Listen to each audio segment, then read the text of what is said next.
Welcome to the Deep Dive. This is where we take those huge cultural forces really shaping our world and we try to break down the history, the strategy, all the surprising details you kind of need to know to be fluent in the conversation. Hmm. And today we are tackling a franchise that's, well, it's less a movie series and more like a modern mythology, isn't it? Star Wars. Oh, absolutely. It's way beyond just films. It's become this defining piece of modern culture, and understanding its sheer scope is pretty key. We're talking about an American epic space opera created by George Lucas. It all kicked off, of course, with that groundbreaking 1977 film. Yeah, the original. Right. And since then, it's just exploded. It's grown into one of the highest grossing media franchises, well, ever. The money involved is just staggering when you look at it. I mean, the films alone, they've pulled in over 10 billion US dollars. That puts it right up there, third highest grossing film franchise. And that's just the films. Exactly. When you add in everything else, the games, the TV shows, all the merchandise, the whole thing is estimated to be worth, what, north of $70 billion? It's incredible. It really is. And that first film, the one that later became Episode 4, A New Hope, it set up this core identity, this foundation that allowed for that massive expansion later on. How so? Well, it gave us this universe set a long time ago in a galaxy far, far away. That little phrase right at the start, it's crucial. It immediately tells the audience, okay, this isn't hard sci-fi, this is myth. This is an epic fairy tale. That makes sense. It sets a different expectation. And what a rich setting he built. I mean, the galaxy itself is just so incredibly diverse. Totally. You've got humans, obviously, but then this amazing variety of alien species, often humanoid, which helps coexisting with droids. And the droids do everything, right? From helping around the house to fighting massive battles. And the planets themselves. It's not just one type of place. Not at all. That's the genius of it. You have these planet-wide cities like Coruscant just gleaming with wealth and tech. And then, right alongside that, you've got forgotten desert wastelands like Tatooine with like primitive tribes barely scraping by. It covers pretty much any Earth biome you can think of, basically. Exactly. It gives you this incredible canvas for telling almost any kind of story you want. Huh. Fantasy, war, political thriller, Western. It all fits. It feels like this perfect blend, then. High fantasy elements mixed with sci-fi tech. That's a great way to put it. The technology is sophisticated. Right. Space travel using light speed, hyperspace. That's just common. They've got fancy telecommunications, holographic projections, hyperspace transmissions, and of course those absolutely massive spacecraft. The Star Destroyers, the Death Indeed. Stars. Yeah, planet killers the size of moons. But it's important to remember the physics are, shall we say, flexible. Right. Rule of cool applies. Pretty much. The drama and the story come first. It allows for these really imaginative, visually spectacular battles that, maybe bend the laws of real-world physics quite a bit. Okay, but beyond the spaceships and the aliens, the thing that really makes Star Wars, the element that lifts it beyond just space fantasy, has to be the spiritual core, right? The Force. Absolutely. That's the secret sauce. So a lot of people just treat it like, space magic. But the source material, it's actually pretty specific about what it is, isn't it? It is, surprisingly so, especially early on. Back in the original film, Obi-Wan Kenobi gives us that foundational definition. He calls the Force an energy field created by all living things. That surrounds us and penetrates us. It binds the galaxy together. Exactly. So it functions almost like a kind of pantheistic deity, you could say. This omnipresent, connecting cosmic energy field. Okay, so it's everywhere, connects everything, but not everyone can use it. Right. Only a few individuals are Force sensitive. And even then, usually through really rigorous training and intense meditation, they can learn to tap into it. And when they do, they exhibit what look like superpowers. Like moving things with your mind. Telekinesis, yeah. Limited precognition, seeing glimpses of the future. Telepathy sometimes. Even manipulating physical energy, like absorbing blaster bolts. Obi-Wan basically says nothing is impossible for the Force. So it's this spiritual energy, but it demands discipline. It's not just waving your hands. Precisely. And that idea of discipline, of different approaches to wielding this power, that's where the central conflict comes from. You get the two major knightly orders embodying this duality of the Force. The good guys and the bad guys. Essentially, yeah. You have the Jedi, they're the peacekeepers, the guardians of the galaxy, serving the Galactic Republic. They follow the light side, focusing on non-attachment, wisdom, peace, arbitration. And then you have the Sith. The Sith, they're the flip side. They harness the dark side. They tap into and manipulate intense emotions, anger, fear, aggression, hatred. Their power often seems more immediate, more destructive maybe. But it comes at a cost. A huge cost. It's inherently corrupting. And this leads to one of the most interesting bits of Sith lore, the rule of two. Ah, right. There can only be two. Exactly. Sith Lords are strictly limited just a master and an apprentice, one to embody the power, the other to crave it. This structure ensures they're always secretive, always plotting, incredibly powerful, but also constantly locked in this, well, fatal struggle for dominance between master and apprentice. It's a stark contrast to the Jedi Order, which used to number in the thousands. And when these two orders clash, they don't just use regular weapons, they have the lightsaber. The lightsaber, probably the most iconic piece of Star Wars tech, right? This brilliant plasma blade. It can cut through almost any surface, deflect energy bolts. It's elegant, requires immense skill. It's really a specialized weapon, pretty much reserved for these powerful Force practitioners. Which creates this nice visual contrast, doesn't it? It really does. The lightsaber represents skill, focus, mastery, the hallmarks of a Jedi or a Sith. Meanwhile, the rest of the galaxy, the soldiers, the general population, they're using mass-produced, less refined plasma-powered blasters. Simple firearms, essentially. So that visual difference reinforces who has this special connection to the Force versus who relies on just technology or brute force. Perfectly put. And all of this drama, this conflict between light and dark, plays out against this backdrop of just constant galactic conflict. Yeah. You see republics fighting empires, like the rise of the truly evil galactic empire. But it's not just the big armies fighting, right? There are always those shadowy elements operating in the margins, the criminal underworld. Oh, definitely. The crime syndicates are a huge part of the texture of the galaxy, especially groups like the Hutt Cartel, run by, well, giant slugs. They dominate the lawless Outer Rim territories. And they use their own specialists. Yeah, they employ bounty hunters. Figures like Boba Fett became iconic. And they're involved in all sorts of deeply illicit activities.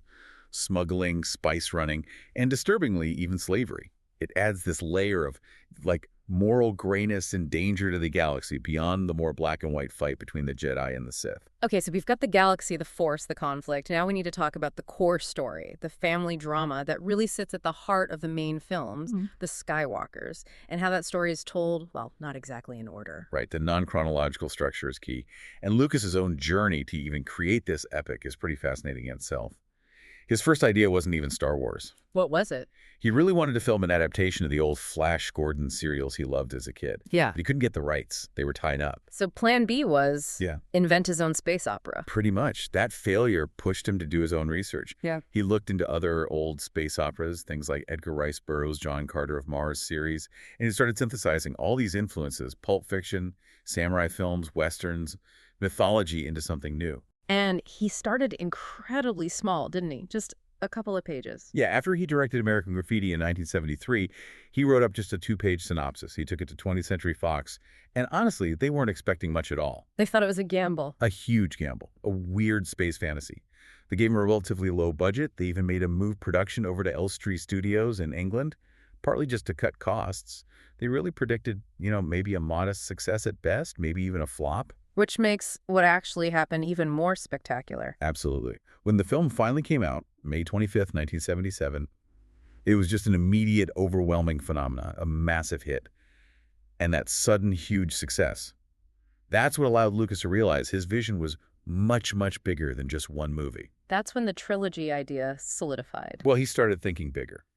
He retroactively subtitled the first film Episode 4, A New Hope, in 1979, and started talking about it being the middle part of a larger saga. Eventually, this evolved into the idea of trilogy of trilogies, 9 films in total. The Skywalker Saga. Exactly. That became the collective title for those 9 main episodic films. And, just to underline their impact, every single one of those 9 films was nominated for Academy Awards. The first 3 actually won Oscars for effects, sound, score, art direction. Okay, let's break down the structure of those 3 trilogies then. The first one out of the gate, the original trilogy. Right. Episodes 4th V and 6 released between 1977 and 1983. This is the classic heroic foundation. It follows Luke Skywalker's journey, the quintessential hero's journey, as he develops into a Jedi. Fighting the Empire. Fighting Emperor Palpatine's oppressive galactic empire, Alongside his sister, Leia, who turns out to be Force-sensitive too, and Han Solo, the cynical smuggler. It's about rebellion, hope, and discovering his family legacy. Key films here are A New Hope, The Empire Strikes Back, and Return of the Jedi. Then, almost 2 decades later, Lucas finally goes back to tell the beginning of the story with the prequel trilogy. Episodes 4 and 3rd, from 1999 to 2005. This is where the depth and tragedy of the whole saga really come into focus. It's the origin story, but it's a tragic one. We watch the promising young Jedi, Anakin Skywalker. The Chosen One. Supposedly the chosen one, yeah. We watch him get slowly seduced and corrupted by Palpatine, who's secretly the Sith Lord Darth Sidious, and ultimately transform into the iconic villain Darth Vader. Lucas himself said the first 6 films together are really one big story. He was very clear about that. He called the first 6 episodic films, viewed in order I through 6th, the tragedy of Darth Vader, which is structurally brilliant when you think about it. How so? Because the audience goes into the prequels knowing the destination. We know Anakin becomes Vader, so the tension isn't what happens, but how. We're watching the sad, seemingly inevitable fall of a hero, making your main villain the tragic protagonist across 2 whole trilogies. That's pretty unique in blockbuster cinema. What actually prompted him to go back and make them, though? Because after the stress of making the originals, he seemed done for a while. Yeah, he definitely needed a break. It was really about technology catching up to his vision. By the late 80s, early 90s, computer-generated imagery, CGI, was starting to get really sophisticated. Right. Films like Terminator 2 and Jurassic Park were showing what was possible. Exactly. Lucas saw those advances and realized he could finally create the kind of vast, visually complex worlds and battles he'd imagined for the Republic in its prime, the Jedi Order at its height, things that would have been just technically or financially impossible back in the 70s or 80s. Okay, so original trilogy, prequel trilogy, then finally the sequel trilogy. Episodes 7th, 8th, and 9th, released between 2015 and 2019. This picks up the story about 30 years after the Emperor's defeat in Return of the Jedi. It focuses on a new generation of heroes and villains. We follow Rey, this young scavenger who discovers she's strong with the Force. Right. And the main conflict revolves around her and Kylo Ren, who's actually Ben Solo, the son of Han and Leia, who tragically fell to the dark side under the influence of Supreme Leader Snoke. It climaxes with them kind of uniting against a resurrected Palpatine, wrapping up the 9-film saga. That's the shape of it. But the whole development of that sequel trilogy is completely defined by that massive corporate earthquake. Yeah. The sale of Lucasfilm to Disney. October 2012, a huge moment. Monumental. So Lucas sells his company. And apparently, as part of the deal, he handed over story treatments he'd prepared for episodes 7, 8, and 9X.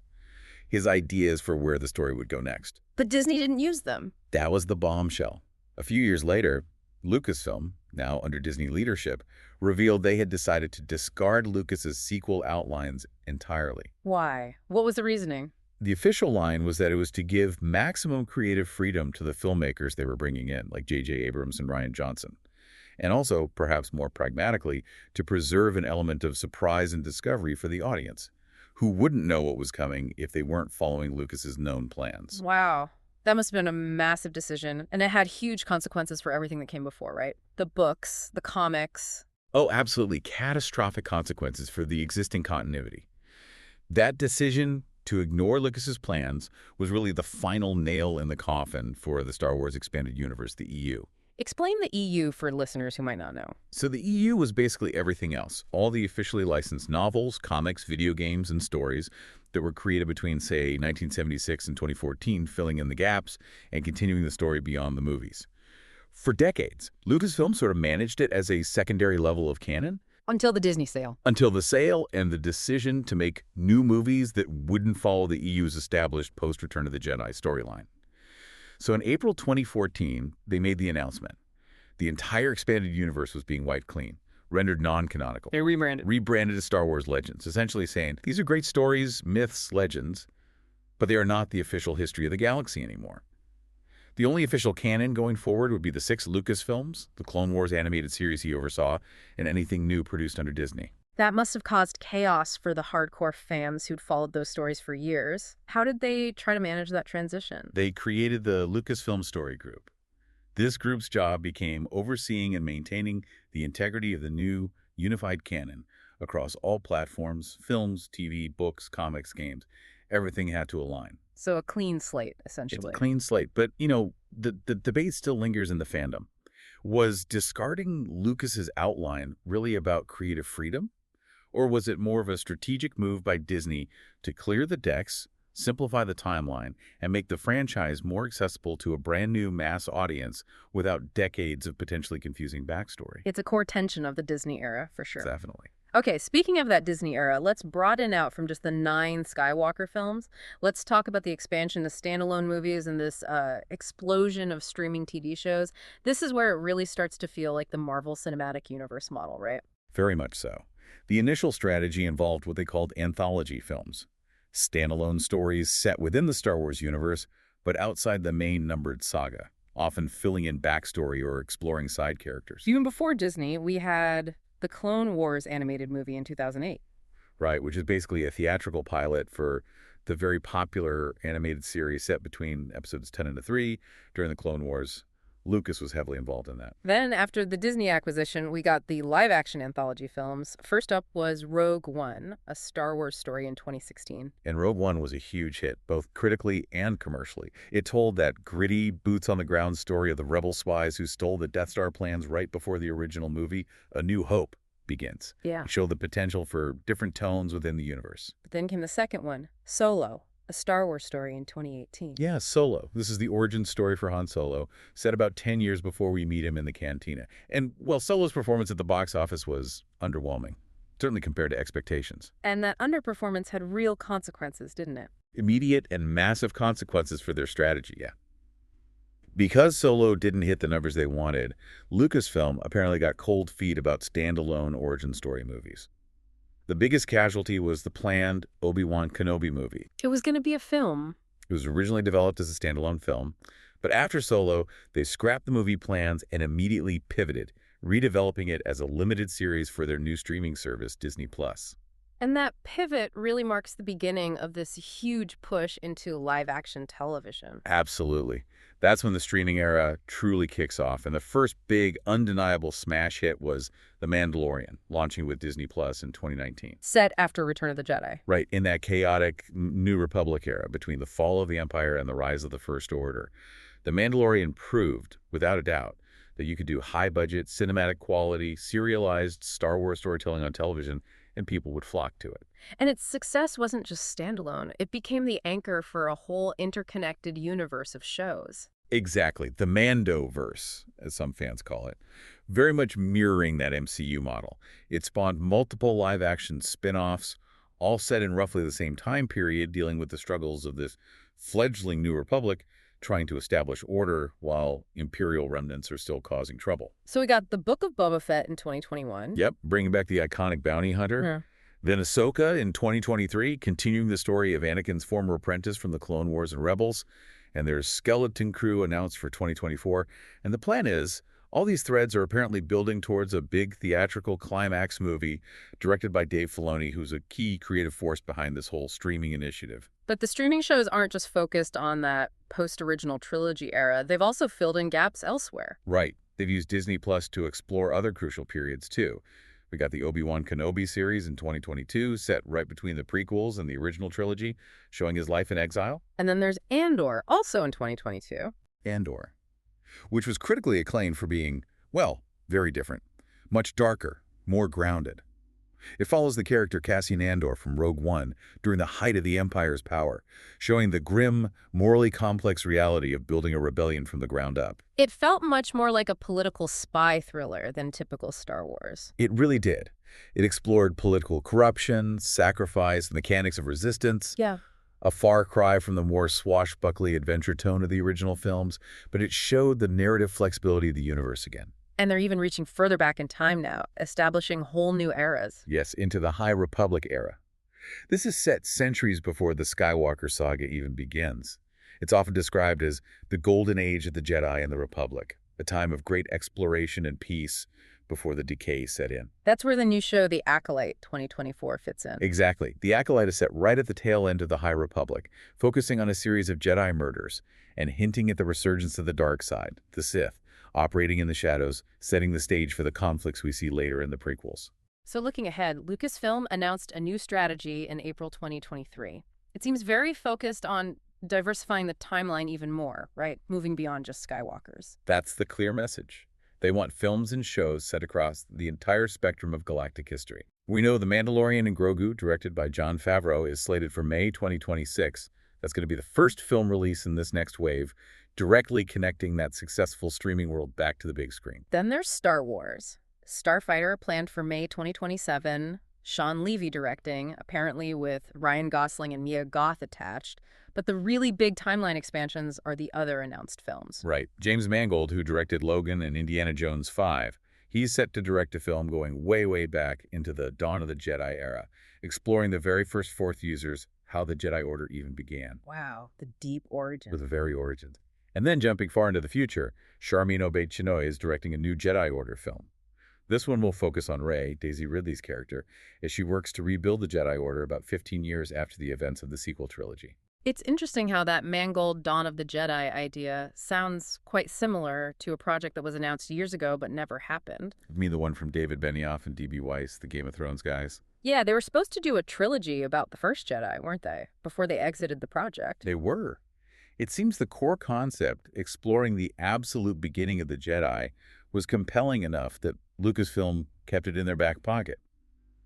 It just goes to show, strong ideas within this universe tend to resurface, even if the specific creators change. Okay, with all these new shows and films jumping around in time, deep past, far future, in between the trilogies, we really need that master map. How did Lucasfilm finally decide to officially structure this vast galactic history? It took a while, but yeah, in 2021 and then refined in 2023, Lucasfilm laid out 9 official canonical eras. It provides a much-needed framework to understand where everything fits. It's pretty essential now, given the sheer volume of content. Let's walk through them, starting right at the beginning, the absolute earliest point. Okay, that begins with the Dawn of the Jedi era. The deepest, earliest known history focuses on those first Force wielders. That's where Mangold's upcoming film will be set. Then comes the Old Republic. Right. This is a vast period where the Galactic Republic is actually founded. The Jedi Order formally emerges as Guardians. But it's also where the first major schism happens, leading to the creation of the Sith. Now, most of the stories from this era, books, comics, the famous video games like Knights of the Old Republic, those are all technically legends now. But there's one exception. There is. The massively multiplayer online game, Star Wars, The Old Republic, is still active in producing new downloadable content. And that content is considered canonical, making it this unique, ongoing bridge to that very popular but largely non-canon era. Interesting. Okay, moving closer to the films we know, we hit the High Republic. The High Republic. This is positioned as the Golden Age, centuries before the movies. The Republic is at its peak. The Jedi are numerous, respected, exploring the galaxy. It's meant to be a more optimistic, prosperous time. This era covers the Acolyte series, the kids' show Young Jedi Adventures, plus a lot of books and comics. But that Golden Age obviously doesn't last. The next era is the fall of the Jedi. Yeah, the decline begins here. This era basically encompasses the entire prequel trilogy, episodes 93rd, and the animated The Clone Wars series. It details Palpatine's incredibly intricate plot, how he manipulates the Clone Wars, undermines the Republic from within, gains emergency powers, and crucially, corrupts Anakin Skywalker to become his Sith apprentice Darth Vader, and executes Order 66. Wiping out the Jedi, which leads directly into the reign of the Empire. Exactly. The Empire is now firmly in control, Emperor Palpatine rules with an iron fist, and the few surviving Jedi are ruthlessly hunted down. This is actually a very crowded era in the current canon, timeline-wise. It includes Solo, Rogue One, the Obi-Wan Kenobi series, Andor, plus the animated shows The Bad Batch and Rebels. Lots happening under the Empire's shadow. Then we finally reach the period of the original films, the Age of Rebellion. The classic era. This covers episodes 3rd and 6th. The Rebel Alliance grows from scattered cells into a force that can actually challenge the Empire. Luke Skywalker emerges, discovers his heritage, trains as a Jedi. This is also the era where Lucas deliberately introduced that used universe aesthetic. Right, you mentioned that. What did that mean visually? It meant things looked lived in, dirty, functional. Ships were dented and greasy. Technology wasn't sleek and perfect. It was a radical departure from the clean, almost utopian look of a lot of sci-fi before it, like Star Trek. It made the galaxy feel more real, more tangible. After the Empire finally falls in Return of the Jedi, we enter the New Republic era. Correct. This is the period right after Episode 6. The Rebel Alliance tries to rebuild the Republic, reunite a fractured galaxy. But it's a difficult, messy process, constantly threatened by Imperial remnants who refuse to give up. This is the primary setting for The Mandalorian and all its interconnected spin-offs like Boba Fett, Ahsoka, and the upcoming Skeleton Crew. It's the main focus of the current TV shows. leading eventually towards the rise of the First Order. Yeah, this is the era of the sequel trilogy, episodes 7 to 9. Those Imperial remnants lurking in the unknown regions coalesce into the militaristic First Order. They build Starkiller Base, challenge the New Republic, and battle the Resistance led by General Leia Organa. It culminates in Rey confronting and ultimately defeating the resurrected Emperor Palpatine, seemingly ending the Sith threat. And the final future-looking era. That's the New Jedi Order, set after Episode 9's. This is where Rey begins the task of building a new Jedi Order from scratch. It's the setting for that upcoming film directed by Sharmeen Obaid-Chinoy and presumably the Starfighter movie as well. It's about looking forward, rebuilding hope. Okay, we keep mentioning the expanded universe, the EU, and how it became Legends. We should pause and really unpack the significance of that body of work. For anyone listening who wasn't deep in the fandom before 2014, what exactly was the EU? Right, it's a crucial context. The EU was basically the official Star Wars universe outside of the main films for almost 40 years. It was everything else. Hundreds of novels, comics, video games, source books, all licensed by Lucasfilm. And it was considered canon. It had a kind of tiered canon system, but essentially, yes, Lucasfilm tried to maintain internal consistency. It allowed fans to follow the adventures of Luke, Leia, Han, and their children, like Jacen and Jaina Solo, for decades after Return of the Jedi. It introduced major new threats, new characters, explored Jedi and Sith history. It was vast. Until April 25th, 2014, the day the EU died, essentially. That's how many fans saw it. Lucasfilm announced that to make way for the sequel trilogy and ensure creative freedom, the entire existing EU was being designated non-canonical. It was all swept aside and rebranded as Star Wars Legends. So great stories, but not what actually happened in the official timeline anymore. Exactly. It was a painful decision for many longtime fans who felt decades of character development and world building were just discarded. But from Disney and Lucasfilm's perspective, it was strategically necessary to give the new films a clean slate, unburdened by potentially contradictory or overly complex established lore. But the legacy of Legends isn't entirely gone, is it? We see ideas pop back up. Oh, constantly. That's the fascinating thing. Even though Legends isn't canon, the Lucasfilm story group clearly mines it for popular characters and concepts. The most prominent example has to be Grand Admiral Thrawn. Right, the blue-skinned Imperial mastermind from the Timothy Zahn novels in the 90s. Precisely. Thrawn was arguably the most popular character to originate in the EU. He was a huge part of Legends. Then, years after the canon reset, Dave Filoni officially brought him back into the new canon through the Rebels animated series. And now he's a major antagonist in the live-action shows like Ahsoka. So even when the continuity gets reset, the really good stuff finds a way back in. It really seems that way. Characters like Thrawn, concepts, ship designs, they often return, adapted for the new canon.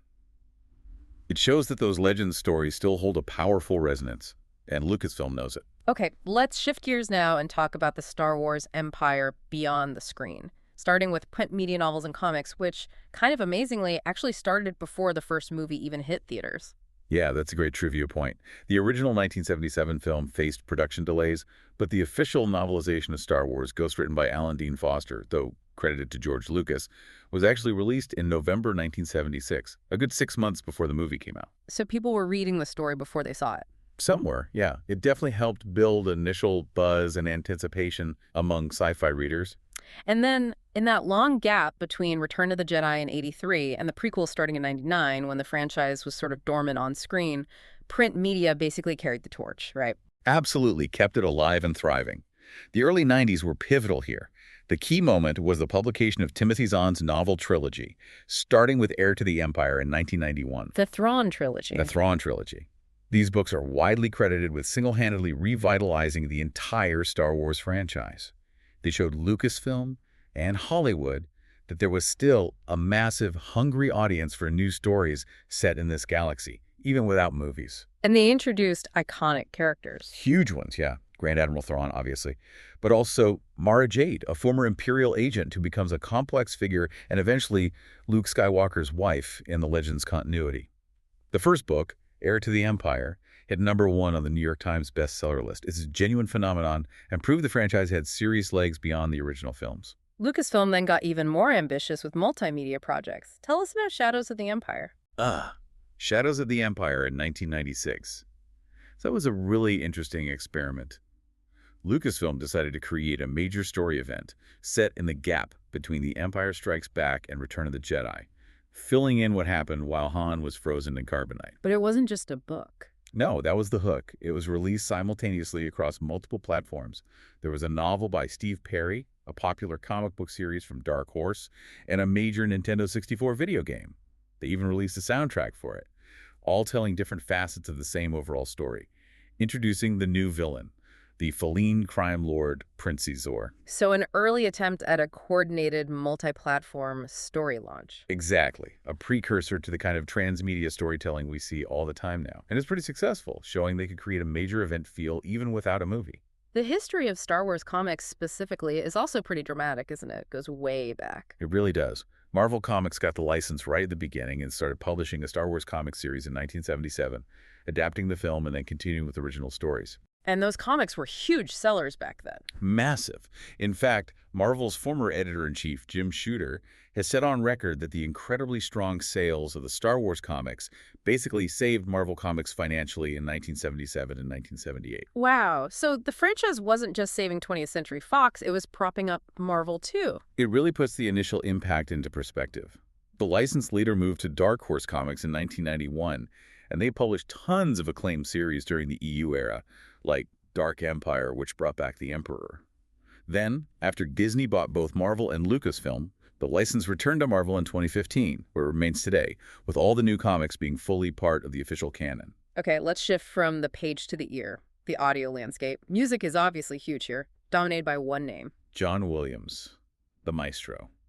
He composed the iconic, unforgettable scores for all 9 of the main episodic Skywalker saga films. His music is the sound of Star Wars for most people. And even though he suggested he might retire from the franchise after The Rise of Skywalker, his influence just keeps going. It does. He still came back to compose main themes for things like the Solo movie, the Obi-Wan Kenobi series, even the theme for the Galaxy's Edge theme park land. He remains the definitive sonic voice, even when other composers step in. And we have had other great composers adding their own flavors, too. Definitely. Michael Giacchino did a fantastic, very Williams-esque score for Rogue One, and Ludwig Göransson created that instantly iconic, more stripped-down, Western-influenced sound for The Mandalorian, which felt really fresh and different. Beyond the scores, there's also the fascinating history of the Star Wars radio drama. Oh yeah, the radio dramas are fantastic. Back in the late 70s, early 80s, George Lucas, who was a fan of old-time radio from his youth and had directed American Graffiti, which used radio heavily, licensed the radio adaptation rights for Star Wars to KUSC-FM, an NPR station in Los Angeles. And he licensed it for practically nothing. Famously for just $1. It was more about getting a quality adaptation made. And they really went all out. The 1981 adaptation of the first film wasn't just a reading. It was a full cast, 13-episode audio drama. And they got some of the original actors back. They did. Mark Hamill reprised his role as Luke Skywalker, and Anthony Daniels came back as C-3PO. They expanded the story, adding scenes cut from the movie, giving characters internal monologues. It was incredibly well-produced and hugely popular on NPR. And they did the sequels, too. Yep, its success led to adaptations of The Empire Strikes Back, 10 episodes in 1983, and eventually Return of the Jedi, 6 episodes in 1996. They essentially created this entire rich, alternative audio version of the original trilogy for listeners. Okay, from audio to interactive video games. This is another huge part of the Star Wars empire, and its history seems to mirror the different eras of the franchise itself. It really does. You can basically break it down into 3 main eras of game development. First, the early licensed era, roughly 1979 to 1993, when Lucasfilm licensed the rights out to various companies like Parker Brothers and Atari. Then the LucasArts Golden Age. Right, from about 1993 to 2014, when Lucasfilm's own game division, LucasArts, was the primary developer and publisher known for innovation. And then the current era, since 2014, sometimes called the EA Star Wars era, although that exclusivity is ending, where games are part of the official Disney canon. So what were those earliest games like? Pretty primitive by today's standards. The very first licensed electronic game was actually a tabletop game by Kenner in 1979. The first proper video game was The Empire Strikes Back for the Atari 2600 console in 1982.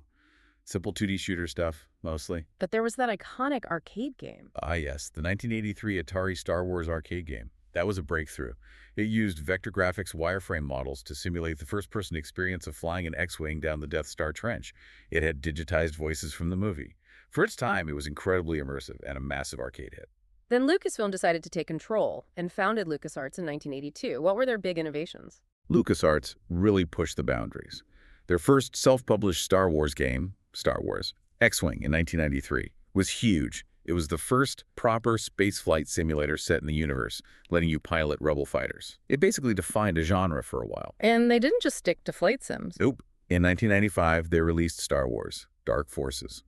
This was the franchise's first real foray into the first-person shooter genre, which was exploding thanks to Doom. And it introduced a really popular original character, Kyle Katarn. Who was he? Kyle Katarn started as an Imperial stormtrooper who defects to the rebellion, becomes a mercenary, and eventually discovers he's Force-sensitive and trains to become a Jedi Master over several games. Oh. His arc, former stormtrooper becomes a hero of the light side, is actually remarkably similar to Finn's journey in the sequel trilogy decades later. Another example of ideas from the older Legends material influencing the new canon. Exactly. It shows how these successful game narratives still resonate. So since 2014 and the Disney acquisition, the games are now officially part of the canon timeline. That's the standard now, yes. Electronic Arts, EA, held the exclusive license for a long time, though that's opening up now. But the games developed during this period, like the Battlefront reboot series, the Jedi, Fallen Order and Jedi, Survivor games, and the space combat game Star Wars Squadrons, are all considered part of the official story. And they're developed with more input from Lucasfilm. Generally, yes. There's much more collaboration with the Lucasfilm story group and sometimes even the filmmakers to ensure the narratives fit within the established canon and sometimes even seed ideas or characters that might appear elsewhere later. Fallen Order, for instance, gave us a really detailed look at the survivors of the Jedi Purge. Okay, we absolutely cannot talk about the financial power and the sheer scale of Star Wars without digging into the merchandising. This story is legendary in business circles. It truly is. It's considered one of the smartest, most prescient business decisions in movie history. Back when George Lucas was making the original 1977 film, the studio, Fox, was nervous about the budget. So he made a deal. He did. He agreed to take a significant pay cut as director, foregoing $500,000, which was a lot then, in exchange for Fox granting him two things: full ownership of the sequel rights, and crucially, full ownership of the franchise's merchandising rights. Which, at the time, the studio probably thought was worthless. Pretty much. Movie merchandising wasn't really a big thing before Star Wars. Studios made their money from box office tickets. Giving away the toy rights probably seemed like a safe bet to them, a way to save cash up front. It was a massive gamble for Lucas, banking entirely on his vision and the appeal of his universe. And the payoff was, well, astronomical. Beyond astronomical. Yeah. By 2012, just before he sold Lucasfilm to Disney, estimates suggest that the first 6 Star Wars films had generated something like US $20 billion in revenue from merchandise alone. Far, far more than the films themselves made at the box office. It started with the action figures, right? Kenner products. Yes, Kenner got the toy license. But they were famously caught, completely unprepared for the massive demand after the first movie hit. They couldn't manufacture figures fast enough for Christmas 1977. So they sold an empty box. Literally. Yeah. They sold an early bird certificate package, which was basically a cardboard display stand with a mailing certificate promising to send the first 4 figures, Luke, Leia, R2-D2, Chewbacca, once they were actually produced in early 1978. And people bought them. Those empty boxes are now incredibly valuable collectibles. That just shows the level of frenzy. And the licensing power just kept growing. Lego is a huge part of it now. Oh, yeah. Star Wars was actually the very first intellectual property that Lego ever licensed back in 1999. It was a huge step for Lego, moving beyond their generic themes. And that partnership has been immensely successful, spawning countless Lego sets, animated parody specials, and a whole series of critically acclaimed, best-selling Lego Star Wars video games. And Hasbro has the main action figure rights now. Hasbro holds the master toy license currently, Yeah. continuing that multi-billion-dollar action figure legacy. And this universe hasn't just stayed on shelves. It's become a physical place you can visit in the theme parks. Right. That started relatively modestly with the original Star Tours motion simulator ride, which opened at Disneyland in 1987. It was hugely popular for decades. But that evolved into something much bigger recently. Much bigger. Into Star Wars. Galaxy's Edge. This is a massive, fully immersive themed land that opened in 2019 at both Disneyland in California and Disney's Hollywood Studios in Florida. It's designed to make you feel like you've actually stepped onto a remote planet, Batuu, on the edge of the galaxy. It's an incredible achievement in terms of theme park design and world building. The level of detail is amazing. It really is. You can build your own lightsaber, Yeah. pilot the Millennium Falcon. It's meant to be a fully interactive experience. We should probably note, though, that not every theme park venture has been a slam dunk. You mean the Galactic Star Cruiser Hotel? Yeah, the Star Wars Yeah. Galactic Star Cruiser. This is an incredibly ambitious, premium-priced, two-night immersive hotel experience like a live-action role-playing game on a starship. It opened in 2022, but it closed permanently in late 2023 after only about a year and a half. Why did it close so quickly? Primarily the extremely high price point, it seems. It limited the audience significantly. It showed that even with an IP as powerful as Star Wars, there were still commercial limits, especially for very expensive niche experiences. That makes sense. Okay, so we've covered the films, the shows, the games, the merch. That brings us to the deeper layers. Why does Star Wars have this relentless cultural pull? Let's talk about the themes, the history, the mythology baked into it all. Right, because underneath the lasers and spaceships, the saga is built on some really fundamental ancient structures. It draws heavily, consciously, from mythology, particularly from Joseph Campbell's work on the archetypal hero's journey. The monomyth. The monomyth, exactly. You can clearly see that template applied, with variations, of course, to the main protagonists. Anakin Skywalker, whose journey is ultimately tragic until the end. Yeah. Luke Skywalker, the classic hero. And Rey in the sequel trilogy. They go through those familiar stages, the call to adventure, refusal of the call, meeting the mentor, crossing the threshold. And Lucas himself was pretty clear about the core theme, wasn't he? He was. He stated multiple times that the central overarching theme of the entire six-film saga he created is redemption, the possibility of coming back from the darkness. We see that most powerfully with Darth Vader at the end of Return of the Jedi. Absolutely. And that moment is tied into another key step in Campbell's hero's journey, the atonement with the Father. Luke discovering Vader is his father in Empire Strikes Back. That's arguably one of the most famous and influential plot twists in all of cinema history. It makes the conflict deeply personal. And the sequel trilogy played with that theme in a darker way, didn't it? It deliberately inverted it, yeah. You have Kylo Ren being actively encouraged by his dark side mentor, Supreme Leader Snoke, to kill his father, Han Solo, as a way to supposedly solidify his commitment to the dark side. It's presented as this fatal rejection of the possibility of atonement, a stark contrast to Luke's ultimate success in reaching Anakin. The saga is also just packed with other religious and mythological references. Oh, everywhere. You've got elements of knighthood, chivalry, samurai codes, and the Jedi Order. There's the very direct reference to Christianity in Anakin's backstory, conceived without a father, hailed as the prophesied chosen one, this messianic figure. But unlike Jesus, this Messiah falls. Right, he falls spectacularly from grace and brings about galactic tyranny before finding redemption right at the end. It's a fascinating twist on that archetype. And even the character designs borrow heavily.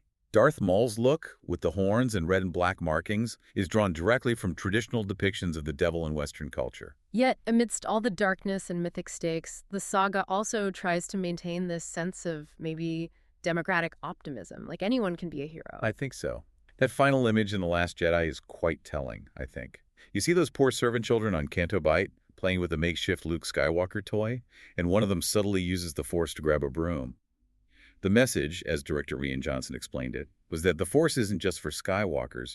It can be found in people with humble beginnings, that heroism isn't tied to bloodline. Okay, let's move from the myths to the real-world history. The political and historical parallels. This seems like another area where Lucas was very intentional. Extremely intentional. The entire saga, particularly the prequel and original trilogies, is structured around the struggle between democracy and dictatorship. And Lucas drew directly on 20th century history and even ancient history for his models. He talked about Vietnam War parallels, right? Yes, particularly in battles where you see technologically inferior, seemingly primitive societies take on the might of the Empire or the Trade Federation. Think of the Ewoks with their spears and traps fighting stormtroopers on Endor, or the Gungans with their energy shields against battle droids on Naboo.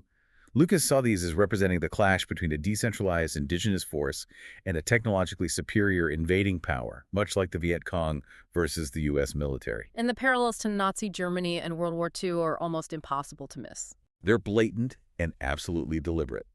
It was shorthand for evil for the audience of the 70s. Darth Vader's helmet design, while George Lucas often cited samurai armor as the primary inspiration, clearly incorporates the shape and menacing look of a German Stahlhelm military helmet from the World Wars. And the names. Stormtroopers. Straight out of history. The Empire's soldiers borrow their name directly from the elite German shock troopers of World War I, known for infiltration tactics, and the Imperial officers' uniforms. They bear a very strong resemblance to Nazi German uniforms from World War II, especially the SS. Also. The cut, the colors, gray and black, the rank insignia plaques, the peaked caps. Some Imperial security officers even wear black uniforms with stylized silver death's head insignia on their caps, which is a direct visual echo of the Totenkopf symbol used by the SS. Lucas originally conceived of the Sith in the very early drafts as explicitly serving the Emperor in the same way the SS served Hitler, though that role was later condensed primarily into the single figure of Darth Vader. It's an instant visual coding. You see those uniforms, you understand this is the totalitarian bad guy force. Exactly. It taps into established cultural iconography of fascism and military oppression. And the political storyline of the prequels is basically a lesson in how democracies fall. It's explicitly modeled on the fall of historical republics. Palpatine's calculated rise from seemingly benign chancellor to dictatorial emperor in episodes 1, 10, and over is a direct allegory for how dictators seize power. Lucas himself drew parallels to Adolf Hitler's rise to Führer in Germany, manipulating crisis, the separatist movement, the Clone Wars, to consolidate power through emergency decrees. But not just Hitler, right? No, he also cited Julius Caesar's subversion of the Roman Republic and transformation into an empire, Napoleon Bonaparte's rise after the French Revolution, and even drew parallels to Richard Nixon and the Watergate era, particularly concerning the expansion of executive power and government secrecy during times of perceived crisis. The whole arc of the Galactic Republic's decay and corruption is meant to mirror the fall of the Roman Republic. And Palpatine uses specific historical tactics like manufacturing crises. Yes, the Separatist crisis allows him to push for the Military Creation Act, granting him emergency powers and control over the newly formed clone army. It's a classic playbook. Create or exploit fear, centralize control, erode democratic norms and institutions piece by piece, all under the guise of security and order. And then there's the great Jedi Purge, Order 66. That sudden, brutal, systematic elimination of the Jedi Order has clear historical parallels too. Lucas specifically modeled it after the Night of the Long Knives in Nazi Germany, where Hitler ordered the purge of his political rivals within the SA to consolidate his absolute power. Order 66 serves the same function for Palpatine, eliminating the only group powerful enough to challenge his imperial rule. Even the villains in the sequel trilogy, The First Order, have a specific historical inspiration. They do. Director J.J. Abrams talked about how they conceived the First Order. The question was, what would happen if the Nazis who fled Germany after WWII, say, escaped to Argentina, regrouped, and started plotting their return? That idea of the remnants of the old evil regime hiding, nurturing their ideology, and re-emerging was the direct inspiration for how the First Order rose from the ashes of the Empire. And even the space battles. Modeled directly on World War I and World War II, aerial dogfights and naval battles. Lucas studied footage of those conflicts to choreograph the X-Wing and TIE Fighter battles. Even some planet names, like Kessel, referencing a WWII battle, and Hoth, possibly linked to German General Hermann Hoth, have wartime echoes. It's incredible how layered those historical and political analogies are. It's not just background noise, it's baked into the structure. Absolutely. It gives the fantastical story weight and relevance. It's political science fiction disguised as a space opera in many ways.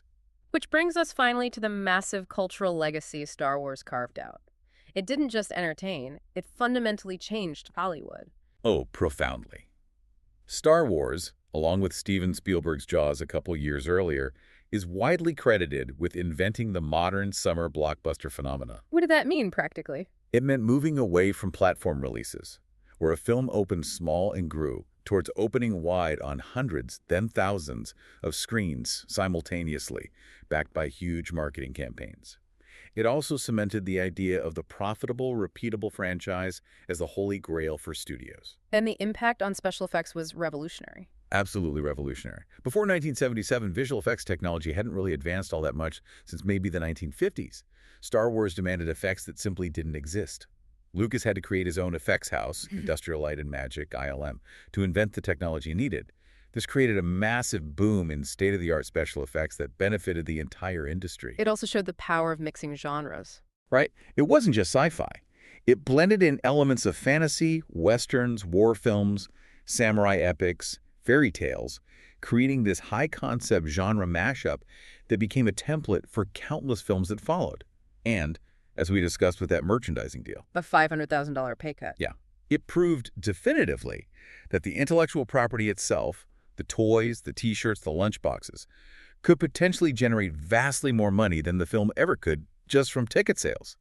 That realization completely changed the financial model of Hollywood and the importance of owning and exploiting IP. But not everyone saw this as a good thing, right? There was critical backlash. There definitely was. While many hailed it as a technical marvel and a return to pure cinematic fun, some influential critics blamed Star Wars and its imitators for ruining Hollywood. Ruining it how? The argument was that its overwhelming success shifted studio priorities away from the more complex, adult, character-driven auteur films of the 1970s.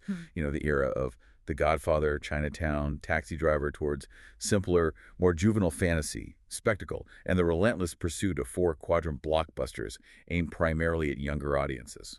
They saw it as the end of a golden age of serious American filmmaking. But its influence, positive or negative, is just undeniable. That used universe look alone had a huge impact. Huge. That gritty, lived-in aesthetic where technology looked functional and worn, not sleek and pristine, directly influenced a generation of filmmakers, especially in science fiction. Ridley Scott explicitly cited it as an influence on the look of both Alien and Blade Runner. And beyond the professional industry, the fan community it inspired is massive. Absolutely massive. Star Wars arguably created modern media fandom as we know it. It inspired countless fan works, fan films, fan fiction, art, costumes.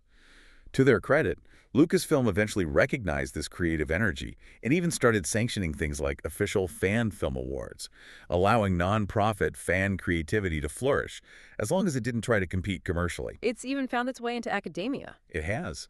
The films are used in university courses all over the world. Film schools obviously study its structure, effects, and impact.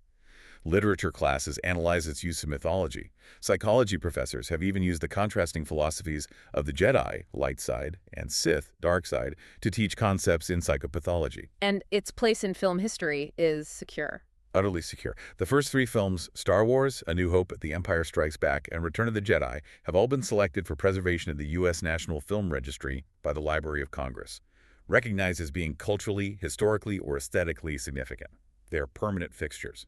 Okay, so to wrap up this deep dive, we've really traced the incredible breadth of this franchise. From those core 9 Skywalker films, it's exploded into this vast network of canonical stories across streaming, games, books, comics, all mapped onto this complex, multi-era fictional timeline.